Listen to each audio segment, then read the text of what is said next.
ആശ്രയിക്കുന്ന എല്ലാവരെയും തന്നോട് ചേർത്ത് നിർത്തുക എന്നതാണ് ഭഗവാന്റെ ഒരു രീതി. അത് എങ്ങനെയാണ് ചേർക്കുന്നതെന്ന് വെച്ചാൽ അവരുടെ ഉള്ളിൽ പോയി അങ്ങ് വസിക്കുക. മനസ്സിലായില്ലേ? ആരാണോ ഭഗവാനെ ശരിക്കും ആശ്രയിക്കുന്നത് അവരുടെ ഉള്ളിൽ പോയി അങ്ങ് വസിക്കുക. അപ്പോൾ പിന്നെ അവർക്ക് ഭഗവാൻ ചേർന്ന് നിൽക്കുന്ന ആൾക്കാരായിട്ട് തന്നെ തോന്നും. അതോടുകൂടി അവർ ആനന്ദത്തിൽ രമിക്കും. ഇതാണ് ഭഗവാന്റെ ഒരു ഭാവം എന്ന് പറഞ്ഞത്. ഇപ്പം രാസലീലയോടുകൂടി ഗോപികമാരുടെ എല്ലാവരുടെ ഉള്ളിലും ഞങ്ങൾ കൃഷ്ണനോടൊപ്പമാണ്, അല്ലെങ്കിൽ കൃഷ്ണൻ എൻ്റെ കൂടെയാണ് എന്ന് അല്ലേ എന്നൊരു ഭാവം അവർക്ക് സ്വയം അങ്കുരിച്ചു. അങ്ങനെ അവരുടെ മനസ്സിൻ്റെ ആ ഉന്നത ഭാവത്തിലേക്ക് അവരെത്തി. ഇത് കഴിയുമ്പോഴത്തേക്ക് കംസൻ ചർച്ച തുടങ്ങി. ഏകദേശം കൃഷ്ണനെ തിരിച്ചറിഞ്ഞു. തൻ്റെ അന്തകനായിട്ടുള്ളവൻ കൃഷ്ണനാണ് എന്ന സംശയം കാളിയ മർദ്ദനത്തോടുകൂടി ചാരന്മാർ ചെന്ന് ഉണർത്തിച്ചു. ഗോവർദ്ധന പർവ്വതം പൊക്കിയ ചരിതമൊക്കെ അറിഞ്ഞതോടുകൂടി കംസൻ ആകെ ചിന്താകുലനായിരിക്കുമ്പോൾ നാരദ മഹർഷി കടന്നു വന്നു. കംസവധത്തിനുള്ള സമയമായി എന്നുള്ളത് കൊണ്ട് കംസനെ കൃത്യമായി ഭഗവാന്റെ മുന്നിലേക്ക് ആനയിക്കണം. അതിനുവേണ്ടി എന്ത് ചെയ്തു? കംസനോട് നാരദർ പറഞ്ഞു, നാരദര കംസ നീ സംശയിക്കേണ്ട, നിന്റെ അന്ധകൻ ആര് തന്നെയാണ്? ഇപ്പൊ നീ നന്ദഗോപരുടെ പുത്രൻ എന്ന് വിചാരിക്കുന്ന കൃഷ്ണൻ തന്നെയാണ്. യഥാർത്ഥത്തിൽ നന്ദഗോപരുടെ മകനല്ല, അത് വസുദേവപുത്രൻ തന്നെയാണ് എന്ന് പറഞ്ഞു കൊടുത്തു. അതോടുകൂടി കംസൻ ചർച്ച തുടങ്ങി. കൃഷ്ണനെ വധിക്കാൻ അങ്ങോട്ടേക്ക് പോകാം, സൈന്യസമേതം അങ്ങോട്ടേക്ക് പോകാം. അപ്പം മന്ത്രിമാർ പറഞ്ഞു, കംസ അങ്ങ് വലിയ പരാക്രമിയൊക്കെ ആയിട്ട് പേരെടുത്ത ആളാണ് അല്ലേ, വലിയ ശക്തിമാനാണ്. അങ്ങനെയുള്ള അങ്ങ് സൈന്യത്തെയൊക്കെ കൂട്ടി ഒരു കൊച്ചു പയ്യനെ വധിക്കാൻ വേണ്ടി പോവുക എന്ന് പറഞ്ഞ നാണക്കേട് ആർക്കാ? അങ്ങേക്ക് വരും. മനസ്സിലായില്ലേ? അങ്ങയെ കണ്ട ദേവന്മാർ പോലും ഭയക്കും. അവർ പോലും ഭയം കൊണ്ട് കൈകൂപ്പും കംസന്റെ മുന്നിൽ. മനസ്സിലായില്ലേ? കംസൻ ഉഗ്ര പ്രതാപശാലിയാണ്, അതുപോലെ തന്നെ അതിക്രൂര മനസ്സുള്ള ദുഷ്ടനുമാണ്. അപ്പൊ അങ്ങനെയുള്ള കംസൻ ഇത്രയും സൈന്യമായി ആരെ വധിക്കാൻ പോയി? 8 വയസ്സുള്ള കൃഷ്ണനെ കൊല്ലാൻ പോയി എന്ന് പറഞ്ഞ നാണക്കേട് ആർക്കാ? കംസനാണ് അല്ലേ? അതുകൊണ്ട് എന്ത് ചെയ്യണം? അങ്ങോട്ട് പോകണ്ട. പിന്നെ ഇപ്പൊ കംസൻ പറഞ്ഞു, ഇനി ഞാൻ ഒരാളെ വിടുന്നില്ല. കാര്യം വിട്ടവരെല്ലാം എനിക്കിപ്പോഴും വിശ്വാസം വന്നിട്ടില്ല. ഒരു കൊച്ചു ചെറുക്കനാണ് കൊല്ലുന്നതെന്നുള്ള വിശ്വാസം എനിക്ക് വന്നിട്ടില്ല. കാരണം ഞാൻ വിട്ടവരൊന്നും അത്ര ദുർബലരൊന്നും അല്ല, വളരെ ശക്തിയുള്ളവരെയൊക്കെ തന്നെയാണ് ഞാൻ അയച്ചത്. അതുകൊണ്ട് ഇനി ഞാൻ നേരിട്ടുള്ള ഏർപ്പാടേ ഉള്ളൂ. അപ്പം മന്ത്രിമാർ പറഞ്ഞു, അതിനെന്താ? അതിനൊരു കാര്യം ചെയ്, അങ്ങോട്ട് പോകുന്നതിന് പകരം കൃഷ്ണനെ ഇങ്ങോട്ടേക്ക് വരുത്തുക. മനസ്സിലായില്ലേ? തന്ത്രപൂർവം കൃഷ്ണനെ ഇങ്ങോട്ടേക്ക് വരുത്തുക. എങ്ങനെ വരുത്താം? കൃഷ്ണൻ്റെ അടുത്ത് എന്ന് പറയാൻ പറ്റുമോ? ഇതൊക്കെ കംസന് നിന്നെ ഒന്ന് കൊല്ലണം, ഇന്ന് വരുമോ? ചോദിക്കാൻ പറ്റുമോ? അച്ഛൻ്റെ അമ്മയുടെ എന്ന് പറയാൻ പറ്റുമോ? അതും പറ്റത്തില്ല. അപ്പൊ കംസൻ ചോദിച്ചു, ഇനി അവിടുന്ന് ഒളിച്ചോടിയാലോ? അല്ലേ, ദേവകിയുടെ പുത്രനായി ജനിച്ചിട്ടു എങ്ങനെയോ രക്ഷപ്പെട്ടല്ലേ അവിടെ നന്ദഗോര വീട്ടിൽ പോയി വസിക്കുന്നത്. ഇനി അതുകൊണ്ട് അങ്ങനെ ഒരു അവസരം കൊടുക്കരുത്. അപ്പൊ തന്ത്രപൂർവ്വം എന്ത് ചെയ്തു? ഇവിടെ കംസൻ ഒരു വലിയ ഉത്സവം നടത്താൻ തീരുമാനിച്ചു. ഭഗവാനെ ഇവിടെ കൊണ്ടുവരാൻ വേണ്ടി മാത്രം ഒരാഘോഷം നടത്താൻ തീരുമാനിച്ചു, ഒരു വില്ലുത്സവം. ഈ ഉത്സവത്തിന്റെ പ്രത്യേകത എന്താണെന്ന് ചോദിച്ചാൽ, കംസൻ ഒരു വലിയ വില്ലുണ്ട്, വലിയ ശക്തിയുള്ള വില്ലാണ്. സാധാരണക്കാർക്കൊന്നും എടുത്താൽ പൊക്കാൻ പറ്റത്തില്ല. ഒരാൾക്കോ 2 പേർക്കൊന്നും വിചാരിച്ചാൽ എടുത്ത് പൊക്കാൻ പറ്റത്തില്ല. ഏതാണ്ട് നിരവധി ആൾക്കാർ വിചാരിച്ചാൽ മാത്രമേ ഒന്ന് പൊക്കാൻ പറ്റൂ. അത്ര ഭാരം വെച്ചാൽ ഈ അത്രയും വലിയ വില്ല് കംസൻ ഉണ്ടെന്ന് പറഞ്ഞാൽ കംസൻ അത്രയും ശക്തിമാനാണ്. മനസ്സിലായില്ലേ? ഇപ്പൊ വലിയ ശക്തിയുള്ള ഒരാളെടുക്കുന്ന സാധനം നമുക്ക് എടുക്കാൻ പറ്റുമോ? പറ്റത്തില്ല. എന്താ കാരണം? അത്രയും ശക്തി നമുക്കില്ല. അപ്പൊ കംസൻ 1 2 പേരുടെ അല്ല, 100 കണക്കിന് ആൾക്കാരുടെ ശക്തി ആർക്കുണ്ട്? കംസനുണ്ട്. അത്രയും ശക്തിമാനായിട്ടുള്ള കംസൻ പണ്ട് ഒരാളുടെ ഒരു ആനയെ കണ്ടപ്പോൾ കംസനെ വാലയെ പിടിച്ച് തലയ്ക്ക് മേലെ കറക്കിയ ആൾ. അപ്പൊ ശക്തിയുടെ അളവ് മനസ്സിലായില്ലേ? അങ്ങനെയാണ് കംസൻ പെണ്ണ് കെട്ടിയത്. മനസ്സിലായ? ജരാസന്ധൻ എന്ന് പറയുന്ന ഒരു രാജാവ് ഉണ്ടായിരുന്നു. ജരാസന്ധൻ ഒരു വലിയ മതയാനയുണ്ട്, വലിയ ശക്തിയുള്ള ആനയാണ്. ആ ആനയെ കണ്ടപ്പോൾ കംസന്റെ നേരെ ആന വന്നു. കംസൻ എന്ത് ചെയ്തു? വാലയെ പിടിച്ചിട്ട് വട്ടം ചുറ്റി മുകളിലിട്ട് കറക്കി. അപ്പൊ ജരാസന്ധൻ ഈ കാഴ്ച കൊണ്ടു, ആരടാ ഇത്? എനിക്ക് രാവിലെ ജരാസന്ധൻ വന്ന് വ്യായാമം ചെയ്യുന്ന ആനയോട് ഗുസ്തി പിടിച്ചിട്ടാ. ഈ ആനയെ ആകാശത്തിട്ട് കറക്കുന്നവൻ ആരാ എന്ന് ചിന്തിച്ച് തിരക്കിയപ്പോഴാണ് അറിയുന്നത് അത് കംസനാണ്. ഇത്രയും ശക്തിയുള്ളവനാണെങ്കിൽ അവ എൻ്റെ കൂടെ നിന്നാൽ കൊള്ളാം. മനസ്സിലായില്ലേ? അപ്പൊ കൂടെ നിർത്താൻ എന്ത് ചെയ്തു? 2 പെമ്മക്കളെ കെട്ടിച്ചങ്ങ് കൊടുത്തു. എന്നിട്ട് ശ്രീധനത്തിന്റെ കൂട്ടത്തിൽ ഈ ആനയും കൂടെ കൊടുത്തു. അതാണ് കുവലേവീടം എന്ന് പറയുന്നൊരു ആന വരുന്നത് കംസന്റെ അടുത്തേക്ക്. അപ്പം അത്രയും ശക്തിയുള്ള കംസന്റെ വില്ലാണ് പൂജയ്ക്ക് വെച്ചിരിക്കുന്നത്, അവിടെ പ്രദർശനം. അപ്പോൾ ആ ഉത്സവത്തിൽ കംസന്റെ പ്രൗഢിയെ മറ്റുള്ളവരെ കാണിക്കുവാനും മറ്റുള്ളവരെ ഭയപ്പെടുത്തണം. ഇത്രയും വലിയ വില്ല് പൊക്കുന്ന കംസനാണ് ലോകത്തിലെ ശക്തിമാൻ. മനസ്സിലായില്ലേ? അതുകൊണ്ട് ഭയം കൊണ്ട് ഒരാൾ പോലും ആർക്കെതിരെ വരരുത്? കംസനെതിരെ വരരുത് എന്ന പൊങ്ങച്ചവും പ്രൗഢിയും കാണിക്കാനാണ് ഈ ആഘോഷം സംഘടിപ്പിച്ചിട്ടുള്ളത്. ഈ ആഘോഷ സ്ഥലത്തേക്ക് കംസന്റെ സാമ്രാജ്യത്തിലുള്ള കൊച്ചു കൊച്ചു നാട്ടുരാജ്യങ്ങളുണ്ട്, മനസ്സിലായില്ലേ? കംസൻ മഹാചക്രവർത്തിയാണ്. ആ കംസന്റെ രാജ്യത്തിനകത്ത് വലിയ സാമ്രാജ്യം, കൊച്ചു കൊച്ചു രാജ്യങ്ങളുണ്ട്. അതിലെ ഒരു ചെറിയ രാജ്യമാണ് നന്ദഗോപരുടെ ഈ ഗോകുലം എന്ന് പറയപ്പെടുന്നത്. മനസ്സിലായി? ഓരോ ഗോത്രങ്ങളുടെ സ്ഥലം എന്ന് പറയപ്പെടുന്നത്. ഇപ്പം നമ്മളെ ഇന്നത്തെ കാലത്ത് മനസ്സിലാക്കാൻ പെട്ടെന്ന് എടുത്താലേ, നമ്മുടെ ഭാരതത്തിനൊരു പ്രധാനമന്ത്രി ഇല്ലേ, ഒരു ഭരണകൂടമൊക്കെ ഉണ്ട്. അതിൻ്റെ കീഴിലല്ലേ നമുക്ക് എത്രയോ സംസ്ഥാനങ്ങളോ അല്ലേ, 128 സംസ്ഥാനങ്ങളുള്ള അല്ലേ, അതിൻ്റെ താഴെ ചെറിയ ചെറിയ പഞ്ചായത്തുകൾ ഇങ്ങനെയൊക്കെ ഉണ്ട്. ഇതുപോലെയുള്ള ഭരണ സംവിധാനം പണ്ടുമുണ്ട്, മനസ്സിലായില്ലേ? ഇപ്പം മഹാരാജാവ് എന്ന് പറയുന്ന അർത്ഥത്തിൽ കംസൻ, ചെറിയ ഉപരാജ്യങ്ങളുടെ രാജാവ് എന്നുള്ള നിലയിൽ നന്ദഗോപുര പോലെയുള്ള ആൾക്കാരും. അപ്പോൾ അവിടെ പോയി നന്ദഗോപുര അടുത്ത് നിന്ന് കൃഷ്ണനെ ഇവിടെ കൂട്ടിക്കൊണ്ടുവരാൻ ആരെയാണ് വിടുന്നത് എന്ന് ആലോചിച്ചപ്പോൾ അക്രൂരരെന്നൊരു പേര് ചർച്ചയിൽ വന്നു. അക്രൂരരുടെ പ്രത്യേകത എന്ന് പറഞ്ഞാൽ ആ പേരിൽ തന്നെയുണ്ട്, ക്രൂരതയില്ലാത്തവൻ എന്നാണ്. മനസ്സിലായില്ലേ? അക്രൂരര് ഒരു ക്രൂരതയില്ലാത്ത മനുഷ്യനാണ്. അത് മാത്രമല്ല ഭഗവാന്റെ ഭക്തനുമാണ്. അറിഞ്ഞ കാലം മുതൽ കൃഷ്ണനെ മനസ്സുകൊണ്ട് ഇഷ്ടപ്പെടുന്ന ആളാണ് അക്രൂര്. കംസനോട് മനസ്സുകൊണ്ട് വിദ്വേഷമുണ്ട്. കാരണം കംസന്റെ ദുഷ്ടതയൊന്നും അക്രൂരക്ക് അങ്ങോട്ട് ഉൾക്കൊള്ളാൻ പറ്റുന്നില്ല. പക്ഷേ കംസനെ ഭയന്ന് മിണ്ടാൻ പേടിയുക. മനസ്സിലായില്ലേ? പേടി കൊണ്ട് കംസനെ എതിർക്കുന്നില്ല എന്നുള്ളതും, രണ്ട്, ഭഗവാനോട് ഇഷ്ടമുണ്ടെങ്കിൽ അത് പുറത്ത് കാണിച്ചിട്ടും ഇല്ല. ഭഗവാനെ പോയി ഒന്ന് കാണണമെന്നൊക്കെ അക്രൂർക്ക് മോഹമുണ്ട്, വൃന്ദാവനത്തിൽ പോയി. കാരണം നന്ദഗോപരുടെ ബന്ധു കൂടിയിട്ടാണ് ആര്? അക്രൂരര്. മനസ്സിലായില്ലേ? നന്ദഗോപരുടെ ബന്ധു കൂടിയാണ്. അങ്ങനെ നോക്കുമ്പോൾ കൃഷ്ണന്റെ ഒരു ചിറ്റപ്പനായിട്ടൊക്കെ വരും. അപ്പൊ അതുകൊണ്ട് പോയിന്ന് കാണണമെന്ന് ആഗ്രഹമുണ്ട്. പക്ഷേ പോയാൽ കംസൻ അറിഞ്ഞാൽ അതുകൊണ്ട് പോയിട്ടുമില്ല, ഇതുവരെയും പോയിട്ടില്ല. അങ്ങനെയുള്ള അക്രൂരരെയാണ് സെലക്ട് ചെയ്തു. അക്രൂരരെ വിളിച്ച് കംസൻ പറഞ്ഞു, അക്രൂരരെ ഒരു ദൗത്യം ഏൽപ്പിക്കുകയാണ്, കൃത്യമായി ചെയ്യണം. എന്താ? കൃഷ്ണനെ കൂട്ടി ഇവിടെ വരണം. അക്രൂരർക്കറിയാം കൃഷ്ണനെ ചതിക്കാനാണ്. പക്ഷെ അക്രൂരർക്ക് എതിർത്ത് പറയാൻ സാധ്യമല്ല, ഭയമാണ്. അക്രൂരർ അവസാനം സമ്മതിച്ചു, ഞാൻ പോകാം. എന്തുകൊണ്ടാന്ന് വെച്ചാൽ ഈ കൃഷ്ണനെ കൂട്ടി ഇവിടെ കൊണ്ടുവന്ന് കംസന്റെ കയ്യിലേക്ക് കൊടുക്കുന്നതിൽ ഭയമുണ്ടെങ്കിലും ഇവിടെ അക്രൂരർക്ക് കൃഷ്ണനെ അങ്ങനെങ്കിലും ഒന്ന് കാണാനുള്ള അവസരം അല്ലേ, അതാണ് അക്രൂരുടെ മനസ്സിന്റെ ഒരു ഭാവം. അങ്ങനെ അക്രൂർ പോകാൻ നിശ്ചയിച്ചു. അക്രൂരോട് പറഞ്ഞു, ഒരു കാരണവശാലും വേറെ ഏതെങ്കിലും കാര്യം പുറത്തു പറയരുത് എന്നൊക്കെ പറഞ്ഞിട്ടാണ് വിട്ടേക്കുന്നത്. അക്രൂർ നേരെ എവിടെ എത്തി? നന്ദഗോപരുടെ വസതിയിലെത്തി. നന്ദഗോപർ അക്രൂരെ സൽക്കരിച്ചു ഒക്കെ, അങ്ങനെ വിളിച്ചു അടുത്തൊക്കെ ഇരുത്തി കാര്യങ്ങളൊക്കെ പറഞ്ഞു. ഏതാണ്ട് രാവിലെ യാത്ര പുറപ്പെട്ട് വൈകിട്ടാണ് എത്തുന്നത്. ഇത്രയും ദൂരം പിന്നിട്ടാണ്, വളരെ ദൂരം പിന്നിട്ടാണ് എത്തുന്നത്. അക്രൂർ അന്ന് രാത്രി അവിടെ വിശ്രമിക്കാൻ തീരുമാനിച്ചു. ഇതിനിടയിൽ വന്ന വൃത്താന്തമൊക്കെ പറഞ്ഞു. കംസന്റെ കൊട്ടാരത്തിൽ ഒരു വലിയ ഉത്സവം നടക്കുന്നുണ്ട്, എല്ലാവരെയും ക്ഷണിച്ചിട്ട്, എല്ലാ ദേശത്തുള്ളവരെയും ക്ഷണിച്ചിട്ടുണ്ട്. ഇവിടെ നന്ദഗോപരുടെ ദേശത്തുള്ളവരെ ക്ഷണിക്കാനായിട്ടാണ് എന്നെ അയച്ചിട്ടുള്ളത്. അതുകൊണ്ട് നന്ദഗോപരും എല്ലാവരും കുടുംബസമേതം, നമ്മളൊക്കെ വിളിക്കത്തില്ലേ വിശേഷത്തിന്, എന്താ, സകുടുംബം പറ്റുന്നവരെല്ലാവരും, പൗരജനങ്ങൾ ഉൾപ്പെടെ എവിടെ വരണം? അവിടെ കംസന്റെ രാജധാനിയായ മധുരയിലേക്ക് വരണം. ആ സമയത്ത് നന്ദഗോപർ പറഞ്ഞു, അക്രൂരരെ പെട്ടെന്ന് വന്ന് ഇങ്ങനെയൊന്ന് പറഞ്ഞാൽ, കാരണം ഇത് സ്ഥിരമായി നടക്കുന്ന ആഘോഷമല്ല, ഇതിനു വേണ്ടി മാത്രം സംഘടിപ്പിച്ചതാണ്. മനസ്സിലായില്ലേ? കൃഷ്ണനെ വധിക്കുക എന്ന ഒറ്റ ഉദ്ദേശത്തിന് വേണ്ടി സംഘടിപ്പിച്ച ഒരു ആഘോഷമാണ്. അതുകൊണ്ട് പറഞ്ഞു, പെട്ടെന്ന് പറഞ്ഞാൽ എങ്ങനെയാ വരാൻ പറ്റുന്നത്? കാരണം പശുക്കളാണ് ഇവരുടെ ഉപജീവന മാർഗം. അപ്പൊ ഈ പശുക്കൾക്ക് തീറ്റയൊക്കെ സംഭരിച്ച് വെക്കാതെ അതിനെ ശുശ്രൂഷിക്കാൻ ആളിനെ ഏർപ്പാട് ചെയ്യാതെ പോകാൻ പറ്റുമോ? പറ്റില്ല. അതുകൊണ്ട് പെട്ടെന്ന് പറഞ്ഞ് ഞങ്ങളങ്ങ് വന്നോളാം, ഉടനടി കൂടെ വരാൻ പറ്റില്ല എന്ന് പറഞ്ഞു. കാരണം പശുക്കൾക്ക് വേണ്ട കാര്യങ്ങളൊക്കെ ഏൽപ്പിച്ച്, പലരെയും കൊണ്ട് അത് നോക്കാനൊക്കെ ഏൽപ്പിച്ചിട്ട് വരാം എന്ന് പറഞ്ഞു.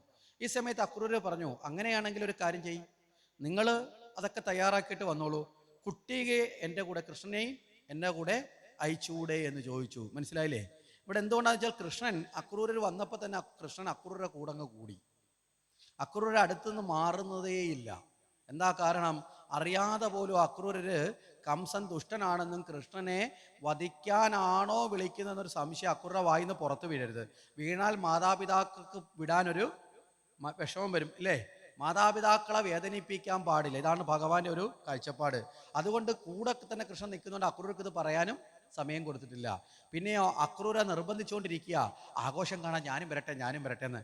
അതുകൊണ്ടാണ് അക്രൂരർ പറഞ്ഞ, എന്താ, നിങ്ങൾ വരുന്നതിന് മുമ്പ് കുഞ്ഞിനെയും ഞയിക്കാൻ പറഞ്ഞത്. മനസ്സിലായില്ലേ?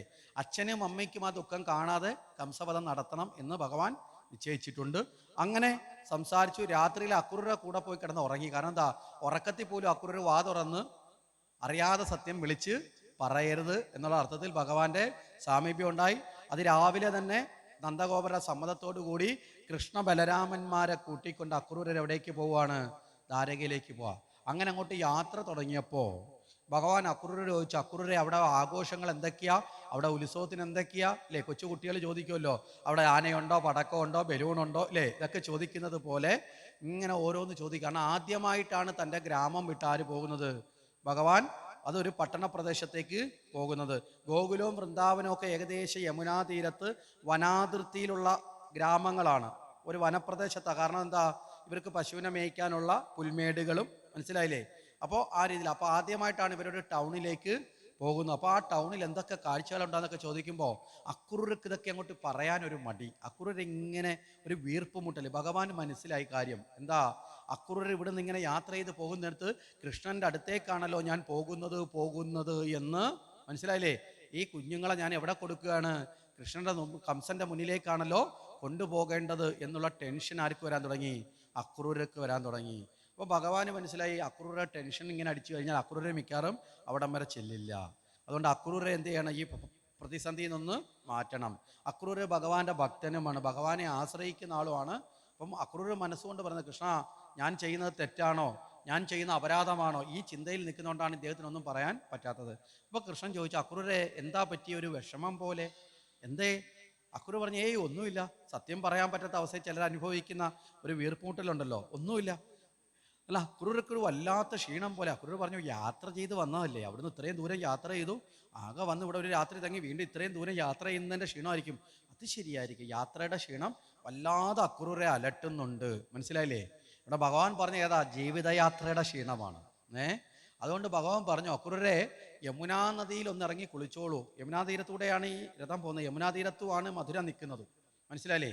യമുനയുടെ ഒരറ്റത്താണ് വൃന്ദാവനെങ്കിൽ മറ്റൊരു ഭാഗത്തേക്കാണ് ഈ രഥം പോകുന്നത്. അപ്പോൾ പറഞ്ഞു, യമുനാ നദിയിൽ ഒന്ന് കുളിച്ചോളൂ. കാരണം എന്താ? ഒന്ന് കുളിക്കുമ്പോൾ പുറമേ ഒരു അല്ലേ, നമ്മളൊക്കെ ഒരു മനസ്സ് വല്ലാതിരിക്കുമ്പോൾ ഒന്ന് കുളിച്ച് കഴിയുമ്പോൾ ഒരു ഫ്രഷ് കിട്ടുമല്ലോ, ഒരു ഫ്രഷ്നെസ് ആവും. അപ്പോൾ ഒന്ന് കുളിച്ചോളാൻ പറഞ്ഞു. അക്രൂരക്ക് തോന്നി അതെന്തായാലും കൊള്ളാം, അകമേ ഉള്ള തീ അണഞ്ഞില്ലെങ്കിലും പുറമേ ഉള്ളതൊന്ന് ശമിക്കും. ശരീരം കൊണ്ട് ആദിയും ഉണ്ട് വ്യാധിയും ഉണ്ട്. ആദി ശരീരത്തിനും വ്യാധി, ആദി മനസ്സിനും വ്യാധി ശരീരത്തിനും ഇല്ലേ? അപ്പോൾ എന്തായാലും ആദി ശമിക്കില്ല, മനസ്സിൻ്റെത് ശമിക്കില്ല, പക്ഷേ ശരീരത്തിൻ്റെ ക്ഷീണമൊന്ന് മാറും. ശരിയെന്ന് പറഞ്ഞ് അക്രൂർ രഥം നിർത്തി. അക്രൂര് നേരെ രഥം നിർത്തിയതിനു ശേഷം ഈ കുതിരകളെയൊക്കെ അഴിച്ച് വെള്ളം കുടിപ്പിച്ചു. അതിന് വെള്ളം കൊടുക്കണമല്ലോ, വെള്ളം കുടിപ്പിച്ചു. അതിനെ കൊണ്ട് മരത്തിലേക്ക് ബന്ധിപ്പിച്ചു. ഈ കുട്ടികളെ എടുത്ത് ഒരു മരച്ചവിട്ടിയിലിരുത്തി അവർക്ക് കുറേ പഴങ്ങളൊക്കെ പിച്ചി കൊടുത്തിട്ട് പറഞ്ഞ്, നിങ്ങൾ ഇവിടെ നിന്ന് കളിക്ക്, വേറെ എങ്ങോട്ടും പോകരുത്, ഞാൻ പോയി കുളിച്ചിട്ട് വരാം എന്ന് പറഞ്ഞ് അക്രൂർ നേരെ ചെന്ന് യമുനാ നദിയിലേക്ക് ഇറങ്ങി. അടിയിലേക്ക് ചെന്ന് അക്രൂർ മുങ്ങി അടിയിൽ ചെന്നപ്പോൾ അടിയിലിരുന്നു കൊണ്ടൊരു വിളി, അക്രൂരരെ. അക്രൂര് കണ്ണു തുറന്ന് നോക്കിയപ്പോൾ വെള്ളത്തിനടിയിൽ ഒരു കൃഷ്ണൻ. അക്രൂര് ചോദിച്ചു, അക്രൂരരെ എന്തൊക്കെയുണ്ട് വിശേഷം? അക്രൂര് പൊങ്ങി പെട്ടെന്ന് പായുന്നു. കാര്യം കരയ്ക്കിരുത്തിയിട്ട് വന്നവൻ വെള്ളത്തിനടി. അക്രൂർ പെട്ടെന്ന് വന്ന് കരയിൽ കയറി നോക്കുമ്പോൾ മേളിൽ തന്നെ ഇരിപ്പുണ്ട്. അക്രൂർക്ക് തോന്നി തനിക്ക് ഈ മാനസികമായിട്ട് അവസ്ഥ കൊണ്ട് തോന്നിയതാവും. അക്രൂർ രണ്ടാമത് വീണ്ടും മുങ്ങി. മനസ്സിലായില്ലേ? അക്രൂർ അടിയിൽ ചെന്ന് വീണ്ടും അക്രൂർ ഇത്തവണ വിള കേൾക്കാതെ തന്നെ കണ്ണു തുറന്ന് നോക്കി, മുമ്പേ കണ്ടതാണ് കൊണ്ടോന്ന് അറിയാം. അപ്പോൾ അവിടെ നിന്നുകൊണ്ട് ചിരിച്ചുകൊണ്ട് ചോദിക്കുന്നു, അക്രൂരെ വിശേഷം തന്നെ അല്ലേ? അക്രൂർ പറഞ്ഞ്, പരമവിശേഷം, ഇതിനേക്കാളും വലിയ വിശേഷം എന്താ ഉള്ളത്? അക്രൂർ വീണ്ടും ചാടി മുകളിൽ കയറി. അടുത്ത് ചെന്ന് കൃഷ്ണൻ്റെ അടുത്ത് തുണിയൊക്കെ പിടിച്ചു നോക്കി. ഇനി ഞാൻ കയറുന്നതിന് മുമ്പ് അങ്ങാനും കയറിയിരിക്കുകയാണെങ്കിൽ നനവ് കാണുമല്ലോ. നനവൊന്നുമില്ല. അക്രൂർ കയറി വെച്ച്, എന്തായി? ഏയ് ഒന്നുമില്ല എന്ന് പറഞ്ഞാൽ അക്രൂർ വീണ്ടും മുങ്ങി. മൂന്നാമത്തെ മുങ്ങൽ അക്രൂർ അടിയിൽ വന്നപ്പോൾ ഭഗവാൻ അവിടെ ഇരുന്നുകൊണ്ട് അക്രൂർ ചോദിച്ചു, അക്രൂരെ സുഖം തന്നെയല്ലേ? അക്രൂർ പറഞ്ഞ്, പരമസുഖം, ഇതിനേക്കാളും വലിയ സുഖം വേറെ ഇല്ല. എന്താ കാര്യം? തമോ ഗുണം, രജോ ഗുണം, സത്വഗുണം മൂന്നും അകന്ന് അക്രൂർ ഭഗവാന്റെ ശക്തിയെ തിരിച്ചറിഞ്ഞു, മഹത്വത്തെ തിരിച്ചറിഞ്ഞു. ആ ജലത്തിൽ നിന്ന് കയറി വരുന്ന അക്രൂർ പൂർണ്ണ ഉന്മേഷവാനായിട്ടാണ്. ഭഗവാന്റെ ശക്തി വിശേഷം കംസൻ അതിൻ്റെ മുമ്പിൽ ഒന്നുമല്ല എന്നാരും തിരിച്ചറിയുകയാണ് അക്രൂര്. ഇനി അക്രൂർക്ക് ഭയം ആരെക്കുറിച്ച് ഓർത്താ? ഭഗവാനെ എന്തെങ്കിലും പറ്റുമെന്നുള്ളതല്ല. കംസ, നിന്റെ കാര്യം പോക്കാടാ. മനസ്സിലായില്ലേ? ഇതുവരെയുള്ള പ്രശ്നം എന്ന് വെച്ചാൽ കംസന്റെ കയ്യിൽ ചെന്നാൽ കൃഷ്ണന്റെ കാര്യം പോക്കാവോ എന്നൊരു പേടിയുണ്ടായിരുന്നു. ഇപ്പോൾ അത് നേരെ തിരിഞ്ഞു. കംസനെ കുറിച്ച് ഓർത്തിട്ടാണ് അക്രൂർക്ക് ഇപ്പോൾ ഒരു എന്തോന്ന് ആ അവസ്ഥയിൽ എത്തിക്കഴിഞ്ഞപ്പോൾ അക്രൂർ പിന്നെ ഭഗവാൻ ചോദിക്കാതെ തന്നെ അക്രൂർ അങ്ങോട്ട് പറയാൻ തുടങ്ങി. മധുരയിൽ അതുണ്ട്, ഇതുണ്ട്, ഇങ്ങനെയാണ്, അങ്ങനെയാണെന്നൊക്കെ പറഞ്ഞു. ഈ വൃത്താന്തങ്ങളൊക്കെ പറഞ്ഞ് അക്രൂർ നേരെ മധുരയിലെത്തി. അങ്ങനെ മധുരയിലേക്ക് എത്തിയ സമയത്ത് അക്രൂർ പറഞ്ഞു, രാത്രി സമയമായി. എത്തിച്ചേരുമ്പോൾ അക്രൂർ പറഞ്ഞു, ഇന്ന് രാത്രിയിൽ എൻ്റെ വീട്ടിൽ വസിക്കാം, നാളെ രാവിലെയാണ് കംസനെ മുഖം കാണിക്കാൻ സാധിക്കുന്നത്. അതുകൊണ്ട് ഇന്ന് രാത്രിയിൽ അവിടെ വസിക്കാം, എൻ്റെ ഗൃഹത്തിൽ വസിക്കാം. ഇവിടെ അക്രൂരയോട് ഭഗവാൻ പറഞ്ഞു, അതിനെന്തിനാ ഇത്ര ധൃതി പിടിക്കുന്നത് എന്തിനാണ്? അക്രൂരയുടെ പ്രശ്നം എന്തെന്നറിയാവോ? നാളെ കംസനെ കാണുക കഴിയുമ്പോൾ എന്ത് സംഭവിക്കുമെന്ന് അറിയത്തില്ല. മനസ്സിലായില്ലേ? അതിനു മുമ്പ് കൃഷ്ണൻ തൻ്റെ വീട്ടിലൊന്ന് വരണം. ഇതാണ് അക്രൂരയുടെ ആഗ്രഹം. ചിലപ്പോൾ തിരിച്ച് സംഭവിച്ചാലോ, കൃഷ്ണൻ ഇനി വല്ല അപകടം പറ്റിയാലോ? കാര്യം കംസൻ അങ്ങനെയാണ്. കംസൻ അത്ര നമ്മൾ നിസ്സാരക്കാരനല്ല കംസൻ. അങ്ങനെയും കൊണ്ടൊരു ചിന്ത വന്നു. അപ്പൊ ഭഗവാൻ ചിരിച്ചുകൊണ്ട് പറഞ്ഞു, അക്രൂരെ, അങ്ങേക്ക് ഇതുവരെ എന്നെ മനസ്സിലായില്ലേ? മുങ്ങി നിവർന്നപ്പോഴും എന്നെ മനസ്സിലായെന്നാണ് ഞാൻ വിചാരിച്ചത്. ഇനി ഞാൻ നേരിട്ടങ്ങ് പറയാം, ഞാൻ ഇവിടെ തന്നെ ഉണ്ടാവും. മനസ്സിലായില്ലേ? ഇനി ഇവിടെ ഇല്ലാണ്ടാവുന്ന ആൾ ഞാനല്ല, പകരം ആരായിരിക്കും? ഭഗവാൻ അത് പറയാതെ പറയുകയാണ്, കംസനായിരിക്കും. ഞാൻ ഇവിടെ തന്നെ ഉണ്ടാവും. അതുകൊണ്ട് പിന്നീട് ഒരിക്കലാവാം. മനസ്സിലായില്ലേ? സൽക്കാരമൊക്കെ പിന്നീട് ഒരിക്കലാവാം. ഞങ്ങൾ ഈ നഗരമൊക്കെ ഒന്ന് കാണട്ടെ. ഞങ്ങൾ ഇതുവരെ ഇങ്ങനെയുള്ള പ്രദേശത്തൊന്നും വന്നിട്ടില്ല. അതുകൊണ്ട് ഈ ആഘോഷങ്ങളൊക്കെ, ഞങ്ങൾ ഈ ദീപാലങ്കാരവും ഈ വലിയ ഈ ആഘോഷങ്ങളൊക്കെ ഒന്ന് കാണട്ടെ. അക്രൂര് പൊയ്ക്കോളൂ എന്ന് പറഞ്ഞ് രാവിലെ ഞങ്ങൾ കൃത്യമായി കംസനെ കാണാൻ വേണ്ടി വന്നോളാം എന്ന് പറഞ്ഞ് ആരെ തിരിച്ചയച്ചു? അക്രൂരെ മടക്കി അയച്ചു. എന്നിട്ട് നേരെ ഇവരിങ്ങനെ നഗരത്തിൽ ചുറ്റിക്കറങ്ങാൻ തുടങ്ങി. അങ്ങനെ വരുമ്പോഴാണ് ഒരു വസ്ത്ര നെയ്യുന്ന ഒരു സ്ഥലം. വസ്ത്രം തച്ചു കൊടുക്കുന്ന ഒരാൾ അവിടെ നിന്ന് വളരെ പട്ടു വസ്ത്രങ്ങളൊക്കെ തച്ച് ആൾക്കാർ കൊടുക്കുന്നു. അപ്പോൾ ഭഗവാൻ കൃഷ്ണനും ബലരാമനും നോക്കിയപ്പോൾ എല്ലാവരും ഈ പട്ടു വസ്ത്രങ്ങളൊക്കെ ധരിച്ച്, നല്ല വസ്ത്രങ്ങളൊക്കെ ധരിച്ച് കിടക്കുന്ന സ്ഥലമാണ്. ശരിയല്ലേ? പട്ടണ പ്രദേശം എന്ന് പറയുമ്പോൾ എല്ലാവരും ഒരു കുറച്ച് വസ്ത്രങ്ങൾ, നമ്മൾ ഒരു ഗ്രാമീണ ജീവിതമല്ലല്ലോ അവിടെ. അപ്പം നോക്കിയപ്പോൾ ഞങ്ങൾക്ക് മാത്രമേ ഉള്ളൂ ഈ താറുടുത്ത, ഈ പശുവിനെ മേയ്ക്കാൻ പോകുമ്പോൾ ഉടുക്കുന്ന കണക്കുള്ള ഒറ്റമുണ്ടും, മനസ്സിലായില്ലേ, ചെറിയൊരു തോർത്തും ഒക്കെ ഇട്ടുകൊണ്ട് കിടക്കുന്നത് ഞങ്ങൾ മാത്രമേ ഉള്ളൂ. അതുകൊണ്ടായിരിക്കും എല്ലാവരും ഞങ്ങളെ നോക്കാം. അപ്പോൾ ഈ വസ്ത്രങ്ങൾ ഞങ്ങൾക്കും കൂടി ധരിച്ചാൽ എന്ന് പറഞ്ഞ് ഭഗവാൻ നേരെ ഈ വസ്ത്രവ്യാപാരിയെ എടുത്ത് എന്നിട്ട് പറഞ്ഞു, ഞങ്ങൾക്കും കൂടി വസ്ത്രം വേണമെന്ന് പറഞ്ഞു. അപ്പോൾ ഇവർ ചോദിച്ചു, ഇയാൾ ചോദിച്ചു, കാശുണ്ടോ? ഇത് വലിയ പട്ടുവസ്ത്രങ്ങളൊക്കെ. അത് മാത്രമല്ല, നിങ്ങളെപ്പോലെയുള്ള സാധാരണക്കാർക്ക് വസ്ത്രം കൊടുക്കുന്ന ആളൊന്നുമല്ല ഞാൻ ഇവിടുത്തെ രാജാക്കന്മാർക്കും അതുപോലെ പ്രധാനപ്പെട്ട ആൾക്കാർക്കും മാത്രം വസ്ത്രം തച്ചു കൊടുക്കുന്ന, വലിയ പ്രമാണിമാർക്ക് മാത്രം വസ്ത്രം കൊടുക്കുന്ന ആളാണ്. അതുകൊണ്ട് വസ്ത്രം തരാൻ ബുദ്ധിമുട്ടാണ്. കാര്യം ഈ വസ്ത്രം ഒന്നും വാങ്ങാനുള്ള സാമ്പത്തികമൊന്നും നിങ്ങളുടെ കയ്യിലില്ല, അത്രയും വില കൂടിയതാണെന്നൊക്കെ പറഞ്ഞ് ആരെ തിരിച്ചയക്കാൻ നോക്കി? കൃഷ്ണനെയും ബലരാമനെയും. ഭഗവാനാകട്ടെ ഇതങ്ങോട്ട് ഇഷ്ടപ്പെട്ടില്ല. ഇടത് കൈയെടുത്ത് ഒരൊറ്റ അടി കൊടുത്ത് അയാളെ അങ്ങ് കൊന്നു. ഇത് കേൾക്കുമ്പോൾ നമുക്ക് തോന്നും, ഒരു തുണി തരാത്തതിൻ്റെ പേര് ഒരാളെ കൊന്ന ആളിനെയാണോ നമ്മൾ ഭഗവാനെ എന്ന് വിളിക്കുന്നത്? അതിന് ചില അർത്ഥങ്ങളുണ്ട്, അതിലേക്ക് നമുക്ക് വരാം. അപ്പോൾ തൽക്കാലം നമുക്ക് മുന്നോട്ടിങ്ങനെ പോകാം, എന്നിട്ട് നമുക്ക് തിരിച്ച് റിവേഴ്സ് ഗിയർ ഇട്ട് വരാം. മനസ്സിലായില്ലേ? അപ്പോൾ ഇത്തരത്തിൽ ഒരടി കൊടുത്തു, അയാളെ വധിച്ചു. അത് കഴിഞ്ഞ് മുന്നോട്ട് നീങ്ങുമ്പോഴാണ് അവിടെ അതീവ സുന്ദരിയായ ഒരു സ്ത്രീ കയ്യിലൊരു താലത്തിൽ കുറേ കുറിക്കൂട്ടുമായിട്ട് വരുന്നു. ഈ കുറിക്കൂട്ടെന്ന് പറഞ്ഞു കഴിഞ്ഞാൽ നമ്മുടെ നമുക്ക് പിന്നെ യജ്ഞത്തുമായിട്ട് ബന്ധപ്പെട്ടിരിക്കുന്നുണ്ട്. ഈ കുറിക്കൂട്ടെന്നുള്ളത് ചിലപ്പോൾ കറിക്കൂട്ടായി പോകും. മനസ്സിലായില്ലേ? യജ്ഞം സമ്പുഷ്ടമാകുന്ന അന്നദാനത്തിലാണല്ലോ. അതുകൊണ്ട് ഇവിടെ കുറിക്കൂട്ടെന്ന് പറഞ്ഞാൽ മുഖത്തൊക്കെ ഇടുന്ന അലങ്കാര വസ്തുക്കളാണ്. ഇതുമായിട്ടാണ് വരുന്നത്. അപ്പോൾ ഇവരടുത്തേക്ക് വന്നു. പക്ഷേ ഇവർക്കൊരു പ്രശ്നമുള്ളത്, അതീവ സുന്ദരിയാണ് കാണാൻ, പക്ഷേ നല്ല വളവുണ്ട്. 3 വളവോട് കൂടിയവളാണ്. ശരീരം വളഞ്ഞ് പുളഞ്ഞിരിക്കുകയാണ്. മനസ്സിലായില്ലേ? അപ്പോൾ ഈ സ്ത്രീയോട് ചെന്ന് ചോദിച്ചു, ഇതെന്താണ് നിങ്ങളുടെ കയ്യിലിരിക്കുന്നത്? അവർ പറഞ്ഞു, കൊട്ടാരത്തിലെ ബ്യൂട്ടീഷ്യനാണ് ഞാൻ. അവർക്ക് ബ്യൂട്ടി ഇല്ലെങ്കിലും ബാഹ്യമായി കൊട്ടാരത്തിലെ പണ്ടുകൊണ്ട് ഈ ബ്യൂട്ടീഷ്യന്മാരൊക്കെ, മനസ്സിലായില്ലേ? അതുകൊണ്ട് കൊട്ടാരത്തിലെ രാജ്ഞിമാർക്കും മറ്റുള്ളവർക്കും ഒക്കെ വേണ്ടിയിട്ടുള്ള ചായം കൊണ്ടാണ് ഞാൻ പോകുന്നത്, മേക്കപ്പ് സാധനങ്ങളുമായിട്ടാണ് പോകുന്നത് എന്ന് പറഞ്ഞു. അപ്പം ഭഗവാൻ ചോദിച്ചു, ഇതൊന്നും ഞങ്ങളാരും ഇട്ടിട്ടില്ല. ആകെയില്ല ഗോപികമാർ കുറേ കരിവാരി അവിടെ എവിടെയൊക്കെ തേക്കും, കവളിൽ ഒരു പൊട്ടുമൊക്കെ കുത്തി നെറ്റിയിൽ ഇച്ചിരി ചന്ദനമൊക്കെ ഇട്ട് ഇങ്ങ് പറഞ്ഞു വിടും. അതുകൊണ്ട് ഇതൊന്നും മേക്കപ്പ് സാധനങ്ങളൊന്നും ഇട്ട് ശീലം ഇല്ല. അതുകൊണ്ട് ഇതൊന്നും ഞങ്ങൾക്ക് ഇട്ട് തരുമോയെന്ന് ചോദിച്ചു. ഈ സ്ത്രീക്ക് വളരെ സന്തോഷമായി. ഇവർ ചേർത്ത് നിർത്തി വളരെ സ്നേഹത്തോടു കൂടി കൃഷ്ണ ബലരാമന്മാരെ അലങ്കരിച്ചു. അലങ്കരിച്ച് തീർന്നപ്പോൾ ഒരു നന്ദി പ്രകടനം വേണമല്ലോ, അല്ലേ? ഒരു സ്നേഹം പ്രകടിപ്പിക്കണം. ഭഗവാൻ എന്ത് ചെയ്തു? കാല് പൊക്കി ഈ സ്ത്രീയുടെ കാലിനിട്ടൊരു ചവിട്ടങ്ങ് കൊടുത്തു. എന്നിട്ട് താടിയിൽ പിടിച്ച് മേപ്പോട്ടൊരു പൊക്കി നടുവിനൊരു തടവും തടവി. മനസ്സിലായില്ലേ? അതായത് വളഞ്ഞിരിക്കുന്നതിൻ്റെ താഴെ ചവിട്ടിയിട്ട് മേളിൽ പിടിച്ചുയർത്തി, അതായത് കൂന് നിവർത്തി കൊടുത്തു. മനസ്സിലായോ? അവരുടെ മുതുകത്ത് തടവിയോടുകൂടി ആ വളവ് നിവർന്ന് അവർ വളരെ സന്തോഷവതിയായി മാറി. കാരണം അവരുടെ സൗന്ദര്യത്തിൽ ആകെ അവർക്കുണ്ടായിരുന്നൊരു വിഷയം എന്ന് പറഞ്ഞാൽ ഈ വളവും ഒക്കെയായിരുന്നു, വിരൂപാവസ്ഥ. അത് മാറി. അങ്ങനെ കൂനിയായ കുബ്ജയുടെ കൂന് നിവർത്തി കൃഷ്ണൻ, നമ്മൾ കേട്ടിട്ടില്ലേ? അങ്ങനെ നിവർത്തി കൊടുത്തു. അത് കഴിഞ്ഞ് മുന്നോട്ട് ചെല്ലുമ്പോഴാണ് വലിയ ഇതുപോലൊരു ഹാള്. കുറേ ആൾക്കാരൊക്കെ അവിടെ വന്ന് ഇങ്ങനെ വെളിയിലൊക്കെ നോക്കുന്നുണ്ട്. എന്താ ഇവിടെയാണ് ആ കംസന്റെ വില്ല് ഇങ്ങനെ വെച്ചിരിക്കുന്നത്, മനസ്സിലായില്ലേ? ഒരു വലിയ തട്ടിനകത്ത് മാലയൊക്കെ ഇട്ട് അലങ്കരിച്ച് കംസന്റെ വില്ല് വെച്ചിട്ടുണ്ട്. ആ വില്ലാണ് കംസന്റെ ശക്തി. ആ വില്ല് കാണുമ്പോൾ തന്നെ ആൾക്കാർക്ക് ഭയം വരും.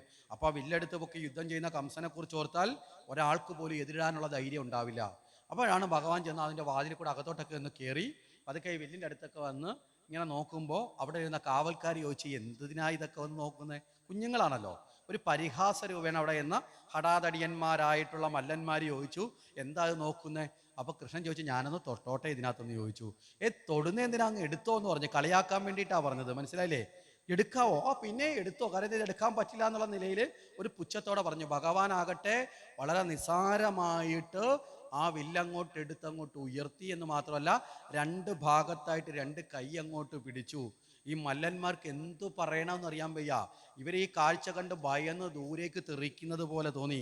ഈ വില്ലങ്ങോട്ട് എടുത്ത് പൊക്കിയിട്ട് ചില ഈ ഉത്സവപ്പറമ്പിലൊക്കെ ഈ കരിമ്പ് മേടിച്ചു കഴിഞ്ഞാൽ ചില കുട്ടികൾ ഒടിക്കുന്ന കണ്ടിട്ടില്ലേ? കാലങ്ങോട്ട് പൊക്കി വെച്ചോരോ ഒറ്റ ഇടി, മനസ്സിലായില്ലേ? രണ്ടായിട്ട് ഒടിച്ച് കൂട്ടുകാരന് പങ്ക് കൊടുക്കുന്ന കണക്ക് കാലങ്ങോട്ട് പൊക്കി വെച്ച് ഈ വില്ല് കാലിലോട്ട് വെച്ച് ഒരു ഒറ്റ അടി അടിച്ചങ്ങ് ഒടിച്ച് തുടയിൽ അടിച്ചങ്ങോട്ട് ഒടിച്ചിട്ട് ഒരു കഷ്ണം ബലരാമൻ്റെ കൊടുത്ത് വെറുതെ വരണ്ട ഇരിക്കട്ടെ, ഒരു കഷ്ണം ഭഗവാനും തോളിലോട്ട് അങ്ങോട്ട് വെച്ചു.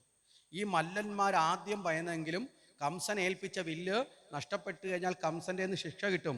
അതുകൊണ്ട് ഇവരെന്ത് ചെയ്തു? അലറിക്കൊണ്ട് ബലരാമകൃഷ്ണന്മാരെ ആക്രമിച്ചു. ഈ സമയത്ത് തന്നെ ഈ വില്ല് ഒടിച്ച് തോളിൽ വെച്ചതിൻ്റെ കാര്യം മനസ്സിലായില്ലേ? ഈ രണ്ട് കഷ്ണം കൊണ്ടും അടി തിരിച്ചടിയും കൊടുക്ക് തുടങ്ങി. അങ്ങനെ ഇവരെ എല്ലാവരെയും ആര് വധിച്ചു? ബലരാമനും കൃഷ്ണനും കൂടി ഇവരെ എല്ലാവരെയും വധിച്ചു. ഇവരെ എല്ലാവരെയും വധിച്ച് കഴിഞ്ഞിട്ട് ആ വില്ലൊക്കെ പിന്നെ അവിടെ കളഞ്ഞു. പിന്നെ ആവശ്യമില്ലല്ലോ, അത് കളഞ്ഞു. അന്നിങ്ങനെ ആ രാത്രി പൂർണ്ണമായും കടന്നു. ഇതെല്ലാം കൃത്യസമയത്ത് ചാരന്മാർ വഴി ആരറിയുന്നുണ്ട്? കംസൻ അറിയുന്നുണ്ട്. കംസൻ അന്ന് രാത്രിയിൽ ഉറക്കമില്ലാത്ത അവസ്ഥയായി. അല്ലാതെ തന്നെ ദേവകിയുടെ വിവാഹം കഴിഞ്ഞ നാൾ തൊട്ടേ ഉറക്കം പോയി. വർഷങ്ങളായിട്ട് നല്ല ഉറക്കമല്ലേ. ഉറക്കം നഷ്ടപ്പെടുക എന്ന് പറഞ്ഞാൽ ഒരാൾ മാനസിക വിഭ്രാന്തിയിലെത്തും, മനസ്സിലായില്ലേ? ആ അവസ്ഥയിലാണ്. അവസാനമായപ്പോഴേക്കും ഉറക്കത്തിനിടയിൽ പോലും കംസൻ ഇങ്ങനെ ചാടി, കൃഷ്ണ കൃഷ്ണ എവിടെ എവിടെ എന്നൊക്കെ ചോദിക്കും. അന്നത്തെ ദിവസം ഉറങ്ങാതെ തന്നെ ഇരിക്കുകയാണ്. ഒരു കാറ്റടിച്ചാൽ കൃഷ്ണൻ വരുന്നു ദേ എന്ന് പറഞ്ഞ് ചാടി വാളുമായിട്ട് ഇറങ്ങും. ഒരു തുണി അനങ്ങിക്കഴിഞ്ഞാൽ അവരാരെങ്കിലും നടന്നു വന്നാലും കംസൻ ചാടും. അങ്ങനെ കൃഷ്ണ കൃഷ്ണ കൃഷ്ണ എന്നൊരു ഭക്തൻ വിളിക്കുന്നതിനേക്കാൾ കൂടുതൽ നാമം ആര് വിളിച്ചു? കംസൻ വിളിച്ചു, മനസ്സിലായില്ലേ? കംസൻ അവസാനം ഭഗവാന് ചേർന്നതിൻ്റെ ഭാഗ്യതാണ്. ശത്രുതാഭാവത്തിലാണെങ്കിലും ഭഗവാന്റെ നാമം ജപിച്ചു. ഇവിടെയാണ് പൂന്താനം നാമത്തിന്റെ മഹിമ പറയുമ്പോൾ ജ്ഞാനപ്പാനെ പറയുന്നത്, അവനവന് വേണ്ടി അല്ലെങ്കിൽ മറ്റൊരാൾക്ക് വേണ്ടിയെങ്കിലും അല്ലേ, അല്ലെങ്കിൽ സ്വപ്നത്തിലെങ്കിലും, തന്നെത്താൻ അറിയാതെ സ്വപ്നത്തിലെങ്കിലും, അല്ലെങ്കിലോ പരിഹാസത്തിലാണെങ്കിലും ഭഗവാന്റെ നാമം ജപിക്കാൻ സാധിച്ചാൽ അല്ലേ. ഇവിടെ കംസൻ ഭയന്നിട്ടാണെങ്കിലും ആരുടെ നാമോ ജപിക്കുന്നേ? കൃഷ്ണ കൃഷ്ണ കൃഷ്ണ കൃഷ്ണ എന്ന് നാരദരോട്. ഇത് കണ്ടാൽ തോന്നുന്നു നാരദരോട് ഒരു മത്സരം നടത്തുകയാണ്. നാരദരാണ് സാധാരണ നിനക്ക് നാരായണ നാരായണ നാരായണ നാരായണ എന്ന് പറഞ്ഞ് നടക്കണേ. നാരായണ നാരായണ എന്ന് പറഞ്ഞ നാരദര് ശ്വാസം എടുക്കാൻ അങ്ങ് സമയം വിടും. പക്ഷെ ഇവിടെ കംസൻ അതിനും വിടുന്നില്ല. അങ്ങനെ കൃഷ്ണ കൃഷ്ണ എന്ന് പറഞ്ഞ് അങ്ങനെ നേരം പുലർന്നു. നേരം പുലർന്നു വരുന്ന സമയത്ത് ഇവിടെ ഭഗവാനും ബലരാമനും കൂടി ആരെ കാണാനായിട്ട് എത്തുകയാണ്? കംസനെ രാജാവിൻ്റെ മുന്നിലേക്ക് വരികയാണ്. അങ്ങനെ രാജാവിൻ്റെ മുന്നിലേക്ക് വരുന്ന